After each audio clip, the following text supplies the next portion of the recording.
at sakripisyo. And of course, my biggest congratulations go to the class of 2025. Guys, kinaya nyo, lahat ng puyat, stress at pagod, worth it na lahat ng yan, ngayong graduate na kayo. At habang tumataha kayo sa bagong yugto ng inyong buhay, sana'y matagpuan ninyo ang inyong layunin, ang inyong purpose para sa sarili, sa pamilya, at sa bayan. Hindi man agad-agad magiging perfect ang inyong direksyon, pero ang mahalaga, patuloy kayong sumusubok, natututo, at lumalaban. At kapag dumating ang takot o pagdududa, tandaan lang, no fear, only faith.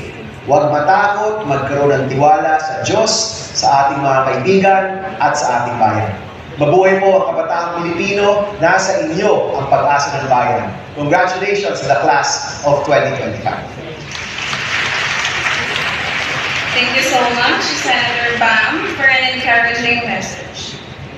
Graduates, to present the candidates for graduation to the school administrator, Sir John Leonard A. Casino, may we call on the academic head, Dean Suzette Argulia